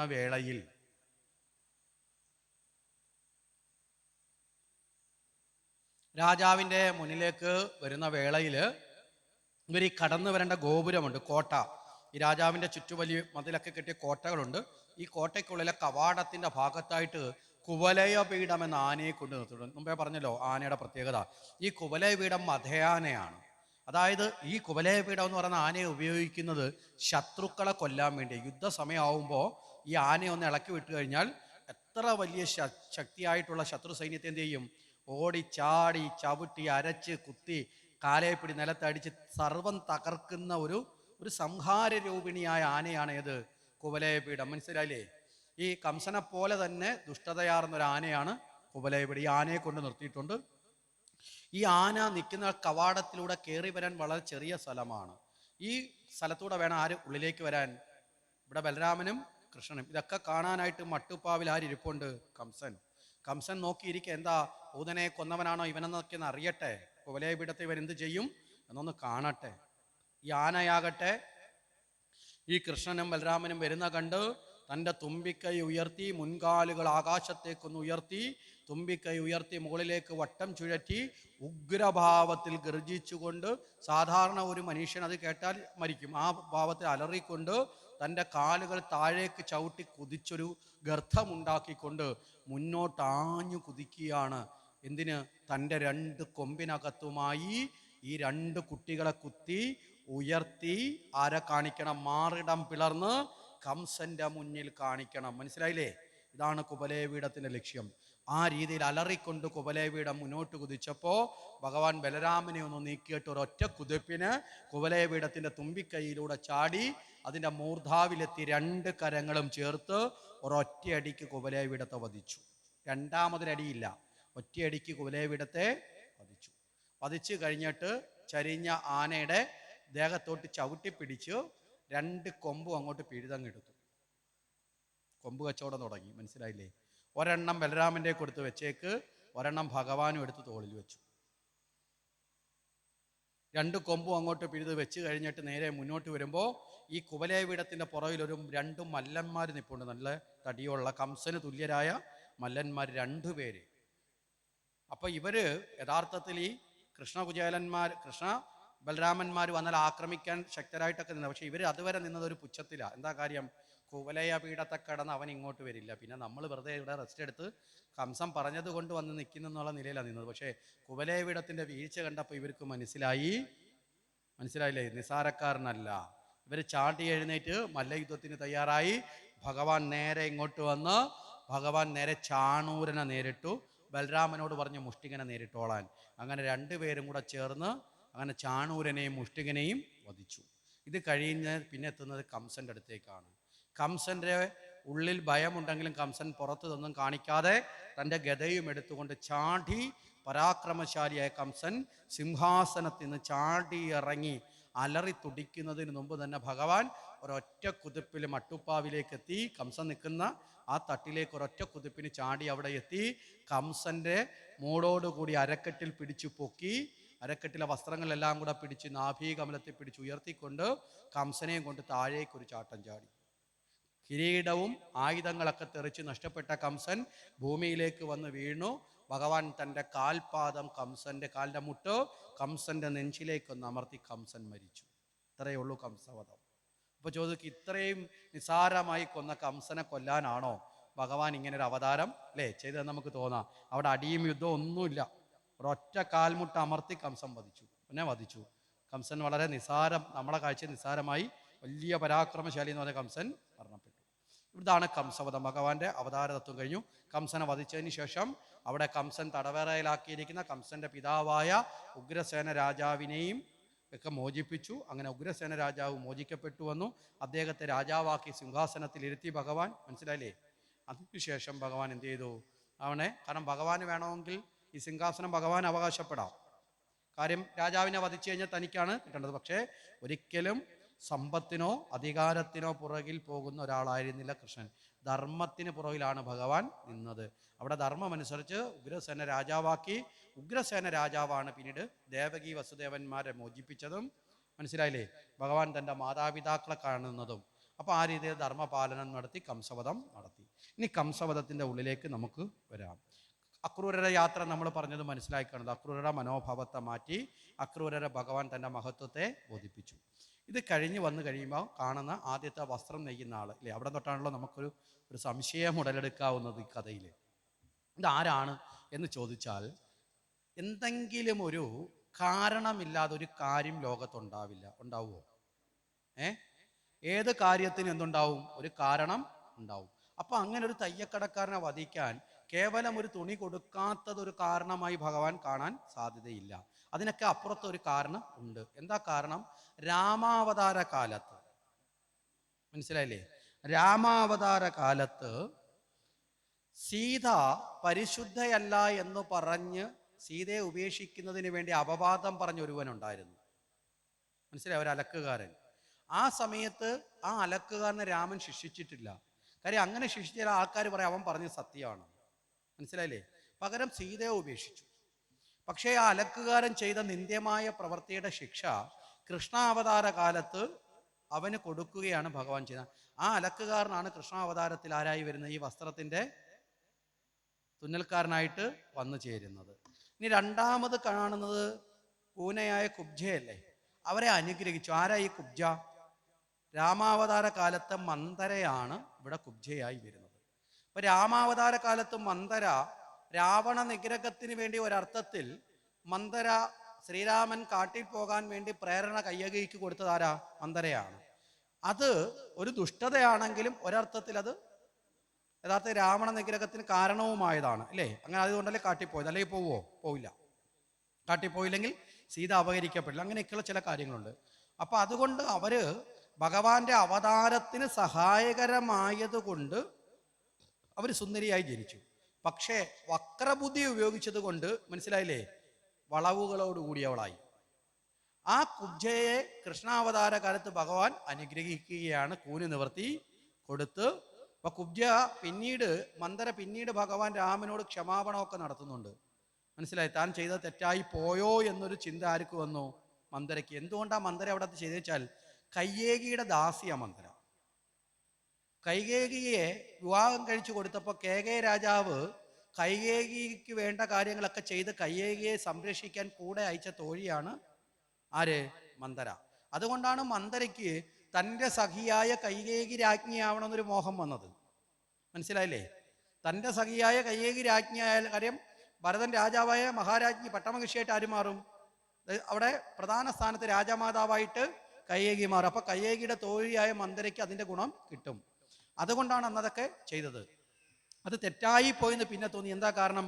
ഭരതൻ വന്നിട്ട് രാജ്യം ഏറ്റെടുത്തോ? ഭരതൻ എന്താ പറഞ്ഞത്?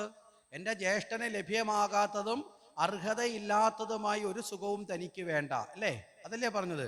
അങ്ങനെ പറയുക മാത്രമല്ല, തനിക്ക് രാജ്യം നേടിത്തരാൻ വേണ്ടി പരിശ്രമിച്ച കൈകേയിയെ തെള്ളിപ്പറയുന്ന ഏക വ്യക്തി ഭരതനാണ്.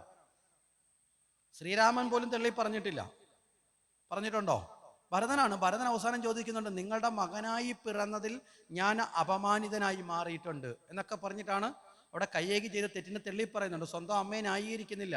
തനിക്ക് വേണ്ടിയാണ് അമ്മ ചെയ്തതെന്നുള്ള നിലയിലും ഭരതൻ ചിന്തിച്ചിട്ടില്ല. അപ്പൊ അങ്ങനെ ആ അവസ്ഥയിലേക്കൊക്കെ എത്തി. പിന്നെ ദശരഥന്റെ മരണത്തിനത് കാരണമായി മാറി. മനസ്സിലാവുന്നുണ്ടോ? ഇതൊക്കെ ഉണ്ടായപ്പോ ഈ മനോമാറ്റം ആർക്കും ഉണ്ടായിട്ടുണ്ട്? മന്ദരയ്ക്കുണ്ട്. അതുകൊണ്ട് മന്ദര പിന്നീടുള്ള കാലത്ത് ശ്രീരാമനെ ആ പശ്ചാത്താപ മനസ്സോടുകൂടി ഭജിച്ചത് കൊണ്ടാണ് ഇവിടെ അടുത്ത ജന്മത്തിൽ ഭഗവാന്റെ അനുഗ്രഹത്തിന് പാത്രീഭൂതരായിട്ട് ആര് മാറി? മന്ദര മാറി. മനസ്സിലായില്ലേ? ഇങ്ങനെ മാറി എന്ന് മാത്രമല്ല, ഭഗവാൻ അന്ന് രാമനെ കാട്ടിലേക്ക് അയച്ചത് കൊണ്ട് മന്ദര കുറച്ച് പ്രായമുള്ള സ്ത്രീയാണ്. കാരണം ഈ കൈകേയിയുടെ അതേ പ്രായത്തിനടുത്തുള്ളതാണ്. അതുകൊണ്ട് രാമനെ ഒരു മകനെപ്പോലെ കണ്ടിരുന്നതാണ് ഈ സംഭവം ഉണ്ടാവുന്നത് വരെ. കൈകേയിയുടെ കണക്ക് തന്നെ മന്ദരയും അങ്ങനെയാണ് കണ്ടിരുന്നത്.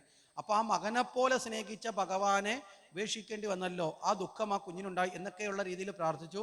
അതിൻ്റെയൊക്കെ ഫലമായി മന്ദരയുടെ കൂന് മാറി എന്ന് മാത്രമല്ല, പിന്നീട് ഭഗവാന് മന്ദരയിൽ ഒരു കുഞ്ഞും ജനിച്ചിട്ടുണ്ട്. ഉപഗുപ്തൻ എന്ന് പറയുന്ന ഒരു കുഞ്ഞും ഭഗവാനിൽ നിന്ന് ലഭിക്കാൻ മന്ദരയ്ക്ക് അങ്ങനെ ഒരു ഭാഗ്യം മന്ദരയ്ക്ക് കിട്ടിയിട്ടുണ്ട്. അപ്പം മന്ദരയുടെ കഥ അവിടം വരെ നമുക്ക് മനസ്സിലായല്ലോ. ഇനി അത് കഴിഞ്ഞിട്ട് ഈ വില്ലിന്റെ പ്രധാനം എന്താ? ഈ വില്ലെന്ന് പറഞ്ഞാൽ കംസന്റെ പ്രതാപം കാണിക്കാനാണ്, ഡംബ് കാണിക്കാൻ. മനസ്സിലായില്ലേ? ഞാനാണ് ശക്തിമാൻ എന്നുള്ള ഡംബ്. ആ ഡംബിനെ എന്ത് ചെയ്തു? ഒടിച്ച് ദൂരെ കളഞ്ഞു. ഇത് കഴിഞ്ഞിട്ടാണ് അടുത്ത ദിവസം വരുന്ന കുവലയ പീഠത്തിന്റെ. കുവലയ പീഠം എന്ന് പറഞ്ഞാൽ ആരാ? കുവലയ പീഠം അഹന്തയാണ്, ഗർവാണ്. ഗർവ് എപ്പോഴും, മനസ്സിലായില്ലേ, നമ്മളിൽ ഞാനെന്ന ഭാവത്തേക്ക് നമ്മുടെ ഗർവ് എപ്പോഴും മറ്റുള്ളവരെ എന്ത് ചെയ്യും? തകർക്കാൻ വേണ്ടി കുതിച്ചു ചെല്ലും. അപ്പൊ ഇതാണ് കുവലയ പീഠം. കംസന്റെ ഗർവിന്റെ പ്രതീകമാണ് കുവലയ പീഠം. ആ ഗർവാകുന്ന കുവലയ പീഠം കുതിച്ചു ഉയർന്ന് തൻ്റെ കൊമ്പ് കൊണ്ട് കോർത്തെടുക്കാൻ ശ്രമിച്ചു, അല്ലേ? ആ കൊമ്പല്ലേ ഭഗവാൻ ആ ഗർവിനെ ഇടിച്ച് തകർത്തിട്ട് പിഴുതെടുക്കുന്നത്. എന്താണ്? ആ ഗർവിനെ എന്ത് ചെയ്യണം? നമ്മൾ ഭഗവാനെ ആശ്രയിച്ച് നമ്മളിൽ നിന്ന് ഉയരുന്ന ഗർവിനെ ഒറ്റയടിക്ക് ഇല്ലാതാക്കണം. പതുക്കെ പതുക്കെ ഇല്ലാതാക്കാൻ പറ്റത്തില്ല ഗർവിനെ. ഒറ്റയടിക്ക് തന്നെ നമ്മുടെ ഉള്ളിൽ നിന്നൊരു ഗർവ് ഉണ്ടായാൽ അതിനെ ഇല്ലാതാക്കണം. ഈ ഗർവ് എപ്പോഴും എന്ത് ചെയ്യും? നമ്മളെ നശിപ്പിക്കും. മനസ്സിലായില്ലേ? നമ്മളെ ദുർജനമാക്കി മാറ്റിക്കൊണ്ട്. അപ്പൊ കംസൻ ദുർജനമായി മാറി ഈ ദുർഗുണങ്ങൾ വന്നതുകൊണ്ടാണ്. അല്ലാതെ ശരീരം കൊണ്ടല്ല ഒരാൾ ദുർജനമാവുന്നതാണോ? ആണോ? ഒരാൾ സജ്ജനവും ദുർജനവും ആവുന്നത് ശരീരം കൊണ്ടാണോ? അയാളുടെ സ്വഭാവ ഗുണം കൊണ്ടാണോ? സ്വഭാവ ഗുണം കൊണ്ടാണ്. മനസ്സിലായില്ലേ? അപ്പോ ആ ദുർഗുണമാകുന്ന ആ ഗർവ് നമ്മളിലുമുണ്ട്. നമ്മളിൽ അത് തലപൊക്കാതിരിക്കാൻ നമ്മൾ നോക്കണം. അപ്പോൾ അതിനെ തകർത്തു. ഇത് കഴിഞ്ഞ് 2 കൊമ്പിലല്ലേ കോർക്കാൻ ശ്രമിച്ചത് അല്ലേ? ഈ 2 കൊമ്പ് പിഴുതെടുത്തു. എന്താ ഈ 2 കൊമ്പ്? ഒന്ന് അഹന്തയും ഒന്ന് മമതയും. മനസ്സിലായില്ലേ? ഗർവ് ഉണ്ടാകുന്നത് ഉയരുന്ന എവിടെ? ഒന്ന് മമതയോടും ഒന്ന് അഹന്തയിലും. അപ്പൊ ഇവിടെ ഭഗവാൻ പിഴുതെടുത്തതിനകത്ത് അഹന്തയെ പിടിക്കണമെങ്കിൽ ഇച്ചിരി ബലം വേണം. ആ കൊമ്പാണ് ബലരാമന്റെ കൊടുത്തത് പിഴുതത്. മമത ഭഗവാൻ തന്നോടുള്ള മമതയാക്കി. പ്രിയം, മനസ്സിലായി? ഒന്ന് പ്രിയവും ഒന്ന് ഗർവുമാണ്. അപ്പോൾ ആ അഹന്തയാണ്. അഹങ്കാരത്തിന്റെ ബീജത്തെ അമർത്താൻ ആത്മബലം വേണം. ബലത്തോട് കൂടിയവനായതുകൊണ്ട് ബലരാമന്റെ കയ്യിലേക്ക് കൊടുത്തു. ആ പ്രിയമാകുന്ന മമതയാകുന്ന തന്നോട് തൻ്റെ തോളിലും വെച്ചു. തന്നെ അങ്ങനെ എടുത്തു. ഇത് കഴിഞ്ഞ് ചെല്ലുന്നത് ആരെടുത്ത? മുഷ്ടിക ചാണൂരന്മാരാണ്. ഈ മുഷ്ടിക ചാണൂരന്മാരാരൊക്കെയാണ്? ഞാനെന്ന ഭാവത്തിനോട് ചേർന്ന് നിൽക്കുക, ഏറ്റവും അടുത്ത് നിൽക്കുന്ന രാഗദേശങ്ങളാണ്. മനസ്സിലായില്ലേ? രാഗവും ദേശവും. ഈ രാഗദേശങ്ങളിൽ രാഗമാകുന്ന ചാണൂരൻ ഭഗവാൻ അങ്ങെടുത്തു. അതാണ് ചാണൂരനുമായിട്ട് ഇടിയടന്നത്. മല്ലയുദ്ധം നടത്തി അതിനെ ശുദ്ധീകരിച്ചു. മനസ്സിലായില്ലേ? ഭഗവാൻ തന്നിലേക്ക് ചേർത്തു. ഈ ദേഷ്യം എന്ന് പറയുമ്പോൾ അതിനെ നിയന്ത്രിക്കാൻ ബലം വേണം അല്ലേ? ആ ബലശാലിയായ ബലരാമൻ മുഷ്ടികനുമായി എതിരിട്ടു. ഇത് രണ്ടും കഴിഞ്ഞപ്പോഴത്തേക്ക് കംസൻ എന്ന് പറഞ്ഞാൽ ഞാനെന്ന ഭാവം, അതാണ് കംസൻ. നമ്മൾ പറഞ്ഞു ദേഹാഭിമാന ബോധമുള്ളവനാണ് കംസൻ എന്ന പേരിന്റെ അർത്ഥം. അപ്പോൾ ആ കംസനെ ആണ് ഭഗവാൻ പിന്നെ ലക്ഷ്യം വെക്കുന്നത്. ഈ ഒരുവൻ ശക്തിശാലിയാകുന്നത് 2 തരത്തിലാണ്. ഒന്ന് സദ്ഗുണങ്ങൾ കൊണ്ടും ശക്തിശാലിയാവും, ദുർഗുണം കൊണ്ടും ശക്തിശാലിയാവും. സദ്ഗുണങ്ങൾ കൊണ്ടുള്ള ശക്തി സദ് ശക്തിയാണ്, നല്ല ശക്തിയാണ്, ഈശ്വരീയമായ ശക്തിയാണ്. അവരൊരിക്കലും എന്താവത്തില്ല, മറ്റുള്ളവർക്ക് ദോഷം ചെയ്യുന്നവരായി മാറും. അവരെപ്പോഴും സജ്ജന സംരക്ഷകരായിരിക്കും. മനസ്സിലായില്ലേ? സജ്ജനങ്ങൾക്ക് വേണ്ടി ജീവിക്കുന്നവരായിരിക്കും സദ്ഗുണം കൊണ്ട് ശക്തി പ്രാപിക്കുന്ന ആള്. നേരെ മറിച്ച് ദുർഗുണം കൊണ്ട് ശക്തി പ്രാപിക്കുന്ന ആൾ എന്തായിരിക്കും? സജ്ജനങ്ങളുടെ ശത്രുവായിരിക്കും. മനസ്സിലായില്ലേ? ഇതിൽ കംസൻ സദ്ഗുണം കൊണ്ടാണോ ദുർഗുണം കൊണ്ടാണോ ശക്തി പ്രാപിച്ചത്? ദുർഗുണം കൊണ്ടാണ്. ആ കംസനിലുള്ള ദുർഗുണങ്ങളെ എല്ലാം ഭഗവാൻ ഓരോന്നോരോന്നായിട്ട് പൂതനാവധം തൊട്ട് ഇല്ലാതാക്കുന്നതല്ലേ നമ്മൾ കണ്ടത്? അജ്ഞാനത്തെ ഇല്ലാതാക്കി പൂതന, ജഡത്വവാദത്തെ ഇല്ലാതാക്കി ഷടകാസുരൻ, കാമവാസന എന്ന ദുർഗുണത്തെ ഇല്ലാതാക്കി തൃണാവർത്തവധം. മനസ്സിലായില്ലേ? അത് കഴിഞ്ഞിട്ട് നേരെ വത്സാസുരവധത്തിൽ മമതയെ ഇല്ലാതാക്കി, ബഗനിലൂടെ ഡംബിനെ ഇല്ലാതാക്കി, അകാസുരനോട് കർമ്മപാപ ദുഃഖങ്ങളെ ഇല്ലാതാക്കി, അങ്ങനെ ഓരോന്നിനെ ഇല്ലാതാക്കി കാളീയമർദ്ദനത്തിലൂടെ ഇന്ദ്രിയ നിയന്ത്രണത്തിലേക്ക് വന്നു. അത് കഴിഞ്ഞ് പരമാത്മജ്ഞാനത്തിന്റെ പ്രതീകമായ ഗോവർദ്ധനത്തിനെ ഉദ്ധാരണം ചെയ്തു അല്ലേ? ഇതെല്ലാം ചെയ്തു വരുന്ന ഭഗവാനെ സംബന്ധിച്ചോളം പിന്നീട് കംസന്റെ കൊട്ടാരത്തിലേക്ക് എത്തതോടുകൂടി ഗർവാകുന്ന കുവലേവിടത്തെ വധിച്ച് അഹന്തയെയും മമതയെയും വേർതിരിച്ചു അല്ലേ? 2 കൊമ്പ് പിഴുത് വേർതിരിച്ചു. അത് കഴിഞ്ഞിട്ട് പിന്നെ രാഗദേശങ്ങളാകുന്ന ദുർഗുണങ്ങളെ ഇല്ലാതാക്കി. അപ്പോൾ ദുർഗുണങ്ങൾ ഇല്ലാതായോട് കംസൻ ഏകദേശം ദുർബലനായി തീർന്നു. മനസ്സിലായില്ലേ? കയ്യിൽ ശക്തിയുള്ള സാധനങ്ങളൊക്കെ ഭഗവാൻ നേരത്തെ ഘട്ടം ഘട്ടമായിട്ട് എടുത്തു. അതുകൊണ്ടാണ് കംസനെ പിന്നെ വളരെ എളുപ്പത്തിൽ ആര് വധിച്ചു? ഭഗവാൻ. കാര്യം കംസൻ ഏകദേശം വെന്റിലേറ്ററിലെത്തി. ദേവകിയുടെ കല്യാണത്തിനൊന്ന് രോഗം പിടിച്ചതാ ഇല്ലേ? അന്നല്ലേ അശരീരി കേട്ടത്? അവിടെ വെച്ചിട്ട് മരണം എന്ന ഭയം എന്ന രോഗം പിടിച്ചു. അത് കഴിഞ്ഞ് ആദ്യത്തെ കുഞ്ഞ് ജനിച്ചപ്പോൾ നാരദര് വന്നൊന്ന് ഭയപ്പെടുത്തി. അതോടുകൂടി അതൊന്ന് മൂർജിച്ചു. മനസ്സിലായില്ലേ? അത് കഴിഞ്ഞിട്ട് 7ാമത്തെ കുഞ്ഞിനെ കാണാതെ പോയതോടുകൂടി ഹോസ്പിറ്റലിൽ അഡ്മിറ്റായി. അത് കഴിഞ്ഞ് പൂതനെ വിട്ടതോടുകൂടി മെഡിസിൻ തുടങ്ങി. ഷടകാസുരനും തൃണാവർത്താസുരനും ഒക്കെ പോയി വന്നതോടുകൂടി ഏകദേശം ട്രിപ്പൊക്കെ ഇട്ട് തളർച്ചയിലായി. അതെല്ലാം കൂടി കഴിഞ്ഞ് പിന്നീട് ഇങ്ങോട്ടേക്ക് ഓരോരോ ഘട്ടം ഘട്ടമായിട്ട് വന്ന് ഗോവർദ്ധന പർവ്വതത്തിന്റെ ഉയർച്ചയും കൂടെ കണ്ടപ്പോഴത്തേക്ക് പകുതി ബോധം നഷ്ടപ്പെട്ടു. ഇവിടെ നേരിട്ട് മുന്നിൽ വന്ന് കുവലയപീഠത്തിന്റെ അന്ത്യം കൂടിയൊക്കെ കണ്ടതോടുകൂടി മനസ്സിലായില്ലേ? ശ്വാസം മുട്ട് തുടങ്ങി. ഓക്സിജൻ കൊടുത്തു. അത് കഴിഞ്ഞ് നേരെ മുഷ്ടിക ചാണൂരന്മാരെ വധിച്ചതോടുകൂടി വെന്റിലേറ്ററിൽ കയറ്റി. ICU നിന്ന് മാറ്റി വെന്റിലേറ്ററിൽ കയറ്റി. വെന്റിലേറ്ററിൽ കിടക്കുന്ന ആളിനെ വധിക്കാൻ വലിയ പാടുവല്ലോ ഉണ്ടോ? മനസ്സിലായോ? ഏതാണ്ട് 18 വർഷമായിട്ട്, ഏറ്റവും കുറഞ്ഞ ഒരു 18 വർഷം ഇല്ലേ? ദേവകിയുടെ കല്യാണം തുറന്ന് ഇതുവരെയുള്ള വർഷം എടുത്ത ഒരു 10-18 വർഷമായിട്ട് കംസനെ രോഗഗ്രസ്തനാക്കി മാറ്റി. അജ്ഞാനിക്കുണ്ടാകുന്ന ഏറ്റവും വലിയ രോഗം മരണഭയമാണ്. മനസ്സിലായില്ലേ? അജ്ഞാനം എന്നത് ഭയത്തിന്റെ ഉറവിടമാണ്. അതുകൊണ്ടാണ് നമ്മൾ ഇടയ്ക്ക് പറഞ്ഞു ഭക്തന്മാരിൽ എന്തുണ്ടാവരുത്? അജ്ഞാനം ഉണ്ടാകരുത്. അജ്ഞാനം എന്ന രോഗത്തെ കളയാനാണ് ഭാഗവതം. അജ്ഞാനം എന്ന രോഗത്തെ കളയാനുള്ള ജ്ഞാനമാകുന്ന ഔഷധമാണ് ഭാഗവതം. ആ ഭാഗവതത്തെ അറിയുന്ന ഭക്തൻ അജ്ഞാനത്തിൽ നിന്ന് മുക്തനാകുന്നതോടുകൂടി ഭയത്തെ കടക്കണം. അതുകൊണ്ടാണ് ഭക്തനിൽ എന്തു പാടില്ല? ഭയം പാടില്ല. ഭയമുള്ളിടത്തോളം കാലം നമ്മൾ ഭക്തന്മാരാവുന്നില്ല. നിർഭയത്വം ഉണ്ടാവണം. മനസ്സിലായില്ലേ? സംഭവിക്കാനുള്ളതൊക്കെ സംഭവിക്കും, അതിനെ നമ്മൾ ഭയന്നിരുന്നാലും ഭയക്കാതെ ഇരുന്നാലും അപ്പം നിർഭയമുള്ളവനായി മാറാം. അപ്പോൾ ആ നിർഭയത്വത്തിൻ്റെ പ്രതീകമായി ഭഗവാൻ എത്തുകയാണ്. ഇവിടെ കംസനെ നിഗ്രഹിച്ചു. കംസന്റെ ശരീരത്തിൽ നിന്നൊരു തേജസ് ഉയർന്ന് ഭഗവാന് ചേർന്നു. ഇവിടെ ആരായിരുന്നു കംസൻ എന്ന് ചോദിച്ചാൽ, പൂർവ്വജന്മത്തിൽ രാമാവതാര കാലത്തെ കാലനേമി എന്ന അസുരനാണ് ഇവിടെ കംസനായിട്ട് വന്നത്. കാലനേമി രാമാവതാര കാലത്ത് രാവണന്റെ നിർദ്ദേശമനുസരിച്ച് അവിടെ മൃതസഞ്ജീവനി എടുക്കാൻ പോയ ഹനുമാനെ തടയാൻ രാവണൻ പറഞ്ഞത് കേട്ട് അവസാനം നിർബന്ധിക്കപ്പെട്ട ആളാണ് കാലനേമി. കാലനേമി അന്ന് പറയുന്നുണ്ട് രാവണനോട്, രാവണ രാമനോട് കളിക്കണ്ട, രാമൻ ഏകദേശം നീ ഉദ്ദേശിക്കുന്ന ആളല്ല എന്നൊക്കെ പറഞ്ഞു. പക്ഷെ രാവണനെ ഭയന്ന് അന്ന് വഴിപ്പെട്ടു നിന്നു. മനസ്സിലായില്ലേ? അങ്ങനെ തടയാൻ ശ്രമിച്ചു. ഹനുമാന്റെ കയ്യിൽ നിന്ന് അടിയൊക്കെ കിട്ടി. അന്ന് കാലനേമി ഭഗവാനോട് പ്രാർത്ഥിച്ചു, ഭഗവാനെ അവിടെ മാരിയൻ പൊന്മാനായി വന്ന് നിന്റെ കൈകൊണ്ട് മരണം നേടി നിന്നിൽ ചേർന്നു. ഞാനും നിനക്ക് തടസ്സമായി വന്നു, പക്ഷേ എന്നെ നീ എന്തേ ഉപേക്ഷിച്ചത്? നീ എന്നെ അടിച്ചില്ല, പകരം നിന്റെ ഭക്തനാണ് എന്നെ അടിച്ചത്.